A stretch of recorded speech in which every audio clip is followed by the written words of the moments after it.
Help support the show by joining the Patreon or becoming a YouTube member. Also, hit that like button and subscribe if you want more Browns-focused content.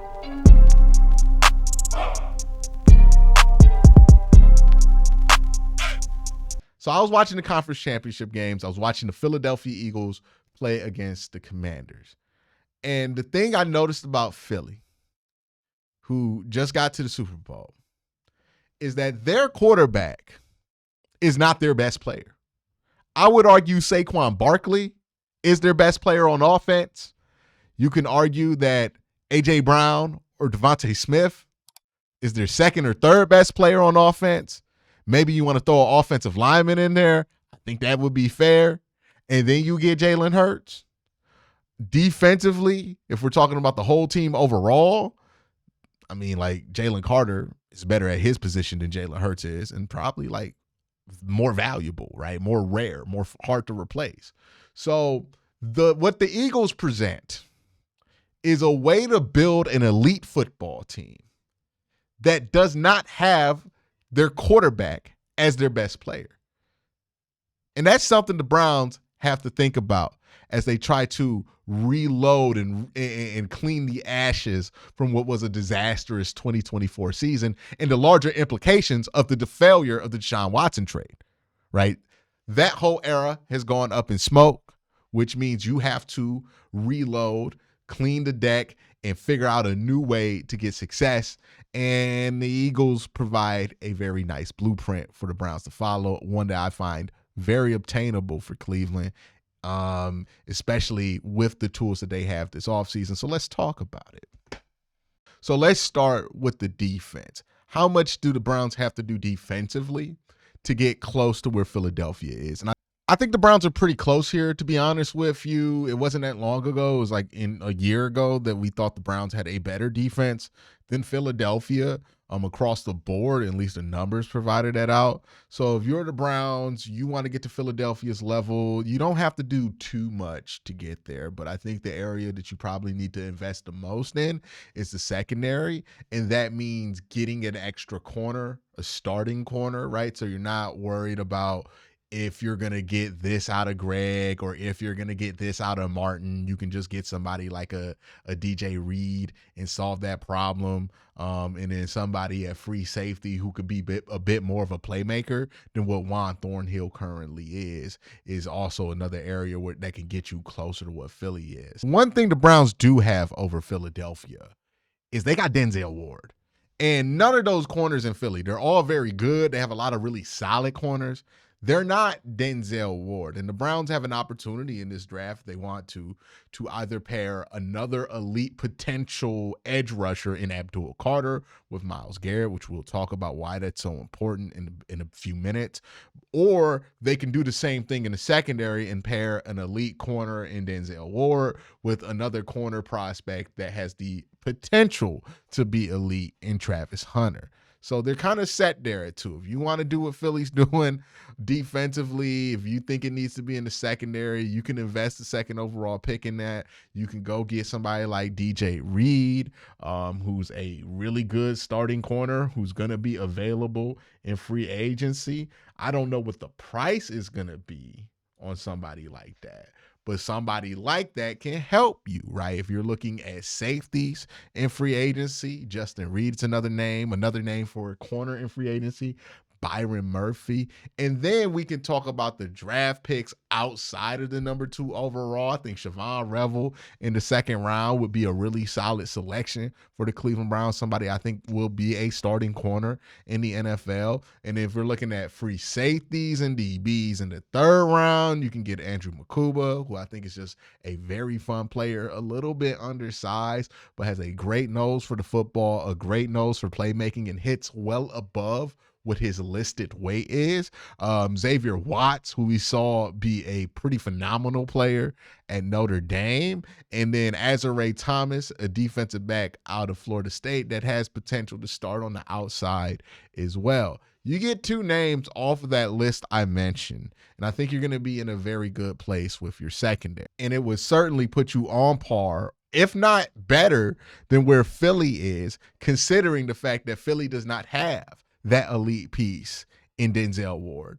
and you do have that elite piece. Again, it's not going to be hard for the Browns defense to get as good as Philadelphia is, because the Browns have two players on their defense that you could argue are better than every single player on Philly's defense, right? They got Denzel Ward, who for my money is the best corner in football, or one of the best three corners in football. And then you have Myles Garrett, who's the best defensive player in all of football. Like, Philly would trade us so many of their players just to get Myles Garrett. So you have a very nice template to work from. But if we're just talking about the secondary, having that piece there is really good. And that doesn't even mention the fact that you have somebody like Grant Delpit, who's a nice flexible piece to have there. You could bring back DeAnthony Bell, who I think can take over the Rodney McLeod role. You have Ronnie Hickman, who could potentially do that as well. And even Juan Thornhill, who, look, fans don't like him, but he's not as bad as the player as people make him out to be. He's just not as much as a playmaker as you would want him to be. So it's not like having Juan Thornhill there is an active negative. He's still a solid enough starting safety. You're not in a bad place in the secondary. You just need to fine tune it a little bit. I think you can make one or two good moves there. Some nice, well-placed investments in the secondary. You're right there with Philly. The Browns linebacker room is pretty good. They had JOK. If he comes back, he's healthy. That will be your Zach Braun equivalent. If you can bring back Devin Bush, who played very well for you last year. Jordan Hicks, who played very well for you last year. I'm not too concerned about the linebacker room. And then defensive line-wise, if you draft Abdul Carter at number 2, you'll be fine on the defensive line. You'll have 2 queens on the chessboard. And I don't think a lot of people get why that's so important. Think about it like this. When Myles Garrett moves on the defensive line, he has such gravity that it creates havoc on the other side of the ball before the ball is even snapped, right? Like, Myles Garrett's presence alone can get to the Pro Bowl, the amount that teams have to adjust to just 95 being out there. So when he moves, that changes things. That changes protections. That changes where the focus of the offensive linemen are. He has a lot of gravity. Abdul Carter is somebody I think can develop into a defensive end who can give you a similar amount of gravity to Myles. Not a greater or equal to amount of gravity to Myles, because Myles is Myles. He's one of the greatest defensive players, I think, of his era, and eventually will be a Hall of Famer. But he's somebody who's also going to have his own gravity. So now you're splitting the attention of the offensive line even more. Now they got to figure out where Myles is. Now they got to figure out where Abdul Carter is. And look, Abdul Carter being able to be in a package where he can move around. He could be at stand-up linebacker. He could be wide 9. He could be inside, outside. Like, he's done all of that stuff before, means that you're going to have to try to find Abdul first, same way you have to find Myles Garrett first. And all of that stuff is just taking up the attention of these players, so that when the ball gets snapped, they're already split focus to split focus to split focus. It's going to be so hard to run 5-0 protection on the Cleveland Browns, because you could easily sneak a defensive back through a gap, because they're going to split the line to worry about Abdul, worry about Myles, right? You can cause a lot of false starts like that. You're going to get a lot of sacks, a lot of pressures, a lot of TFLs, a lot of drives that are going to be derailed because the offensive line just didn't know what to do with this protection, because they saw kind of funky blitz pattern. The NFL has seen a lot of combinations, but 2 guys with freakish athletic ability to move around and bend on the same defensive line, like you could potentially have with Abdul and Myles, well, that breaks a lot of the traditional solutions that teams use to muzzle Myles Garrett's impact. The same way on a chessboard, that there are a lot of ways to move your pieces around, to sacrifice your pieces, to eliminate or to limit the damage that one queen on the chessboard could do. But what if somebody has 2 queens on the chessboard? What does that do to all those strategies? It changes things. It makes it so that all these strategies to get a checkmate that you rely on, that people relied on for years, it changes, because all of a sudden, now there's 2 queens on the chessboard. You're not used to that. That's different. And these are 2 very powerful pieces. it would almost feel like it's unfair. But that's the point, right?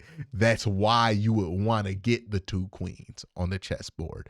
And the Browns have an opportunity to put 2 queens on the chessboard, either with Denzel Ward and pairing him up with Travis Hunter, or with Abdul Carter and pairing him up with Myles Garrett. I always favor in the Jim Schwartz defense to bolster your defensive line as much as possible, because the way Jim Schwartz defenses work, you want the strongest defensive line. And also, you got a generational, once-in-a-lifetime player in Myles Garrett. Let's just supercharge his impact versus Denzel Ward, who's still like one of the best defensive backs in Cleveland Browns history, but not the same generational talent that Myles is. So I would rather supercharge Myles than Denzel, but I could see the argument for wanting to supercharge Denzel. Either way, you have 2 opportunities at the number 2 overall pick to put 2 queens on the chessboard that completely change how offensive coordinators have to look at things. And this is the kind of stuff that turns your defense from pretty good to elite to unstoppable and worthy of carrying an offense. And that's why the Browns should really be invested in that idea if there is not somebody that they fall in love with at the quarterback position available. So now we go to the hard part. What about the offense, right? Now, there are going to be some parts of this that I don't think are as hard to figure out. Running back, for example. How do you get a Saquon Barkley-like running back? Well, if Nick Chubb returns to form, then you got that, right? Nick Chubb was somebody who we thought was better than Saquon Barkley before the injury that Nick Chubb had. So if he comes back, returns to form, boom, you're sitting in a good place. And this happens to be one of the most talented running back drafts in a long time. You can legitimately get somebody who I think is going to be a fantastic 3-down running back in Quincy Junkins in like the 4th round. You can figure out running back to get it up to par with what Philadelphia has, especially if you're sitting on Nick Chubb already. The problem for the Browns is the offensive line stuff, right? How are they going to make this offensive line better? I think that's the most difficult question to answer for the Cleveland Browns, because it'd be one thing if this offensive line needed to improve, but they had a player retire and 2 players leave via free agency. Okay, now there are slots to open up, but the Browns have an issue where a couple of these spots on the offensive line are going to be gobbled up by veteran players, which means you can't be too aggressive in free agency to go and grab a starter. Like if you wanted to sign Mekhi Becton, where would you play Mekhi Becton? You got to trade Wyatt Teller to put Mekhi Becton anywhere. You got to tell Joe Bitonio, you got to retire right now. So you're limited with your options. You got to really just stick to drafting people if you want to address the offensive line, because there's really not a lot of day one spots. You got to factor in DeJuan Jones, Joe Bitonio, whatever you want to do with Ethan Posick. Maybe you replace him with another center in free agency, but let's be honest here. Center's not the most effective position on the offensive line. It's probably the least effective position. So it's not like you're going to change your entire offensive line output because you switch the center up. You got to hope that really a switch back to the Stefanski way of doing things and a return to a Callahan-style offensive line coach is enough to get Wyatt Teller to play like he used to get a lot more out of Joe Bitonio. And maybe you get health out of Jack Conklin. Maybe you draft somebody like Josh Connerly Jr. He takes over at right or left tackle, and then you're set because you can have DeJuan, once he comes back from injury, take over the other tackle position. It's going to be difficult. You're really hoping that the fit does a lot there for your offensive line. So if there's one place, there's another area that we got to talk about too, that I worry about it being difficult to get to. That's one of them. Another one is quarterback, right? How do you get to Jalen Hurts level quarterback play? I wouldn't categorize Jalen Hurts as an elite quarterback, and I would say he either is at the bottom of franchise quarterback or at the top of pretty good quarterback, right? Like, somewhere in between Dak Prescott and wherever somebody like Kyler Murray sits. Like, they're all in that gray area where I'm like, I don't think you have a chance to be good every year because you have this quarterback.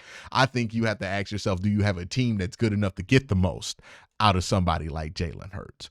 But those guys just aren't found on trees, right? Like you can't just find somebody like as good as a Jalen Hurts in free agency. You're not going to sign Justin Fields to a contract and make him as good as Jalen Hurts. Like he is still much better than average. So how do you get your quarterback play on par with what the Philadelphia Eagles have? There are a couple ways you could think about it. Maybe you draft somebody like Jalen Milroe, right? And you think that you can develop that guy and make that guy into what Jalen Hurts eventually became. Maybe you make an investment and you trade for a Matt Stafford, or you trade for a Geno Smith, or you get, something like that. I think that would get you on par with quarterback play along the lines of what Jalen Hurts has to offer. That is going to be the big question, right? Because the Browns, they don't really control their own destiny at quarterback, right?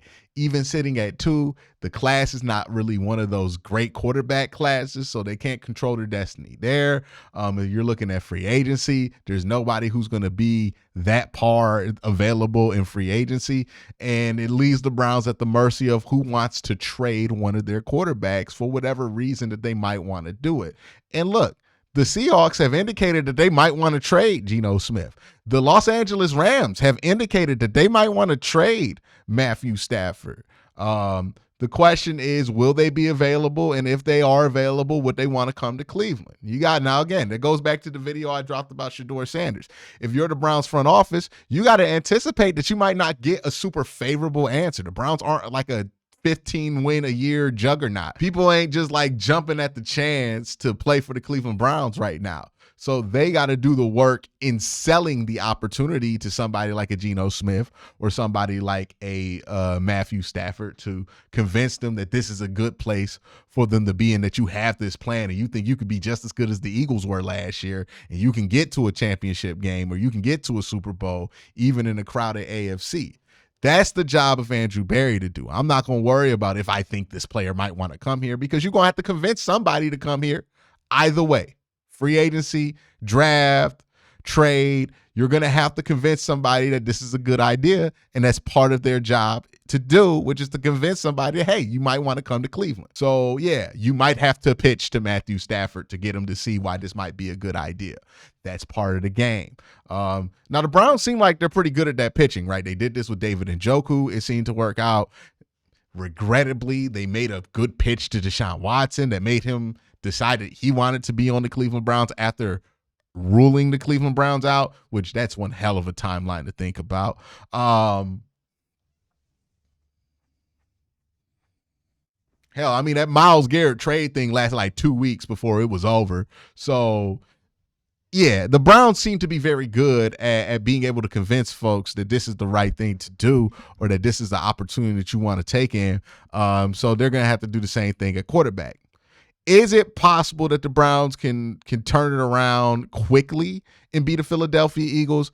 I would say that's not the most reasonable expectation. I think it's possible that the Browns can put the groundwork in this year's draft to become the Philadelphia Eagles eventually over the next couple of years. But I don't think you should expect that with the couple of signings here or there, a draft pick here or there, you're suddenly going to become the Philadelphia Eagles and get to the Super Bowl.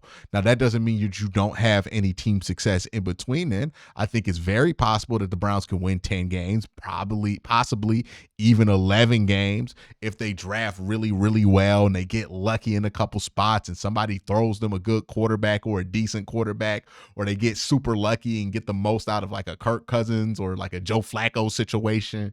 One of those things, like that's very possible for the Browns. But the reality is, if the Browns want to have another Super Bowl window, the foundation to build that window starts this offseason. It's going to take some time for that window to grow.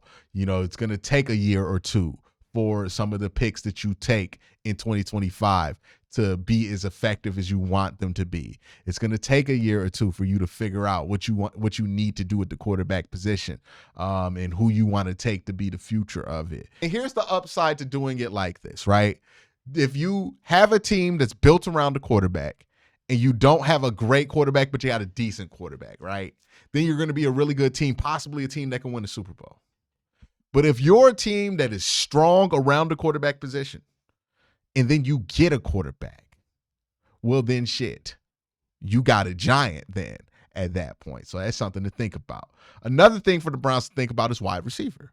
I don't think this draft is full of great wide receiver prospects, right? If you want to mirror what Philly's doing, you need 2 great wide receivers. Right now, you got one Jerry Jeudy and a David Njoku that kind of counts there. I would suggest Harold Fainen Jr., because if you have 2 tight ends that can dominate, that can be 3 receiving threats that teams have to worry about. You could be a mismatch problem, keep teams in base defenses, and be able to take advantage of that with the quarterback who could throw over the top very well. So that's something to think about, right? All the ways that the Browns can consider this not a rebuild, but a reload to be something like Philly, because I think that's what you should aim for. Be a team that can win without a quarterback, because right now Philadelphia is going to the Super Bowl and their best player is not a quarterback. Their second best player is not a quarterback. You could argue their third best player is not a quarterback, right? Jalen Hurts is a good player, but he's not one of the best players on the Philadelphia Eagles in the same way that like Pat Mahomes is obviously the best player on the Kansas City Chiefs, or that Josh Allen is the best player in Buffalo. There's more than one way to do things if you want to win football games in the NFL, and the Eagles present a more obtainable option for a team that has as much talent as the Cleveland Browns had. That's my thoughts. Let me know what you think in the comment section down below. Y'all have a great day. Have an even better night. Peace.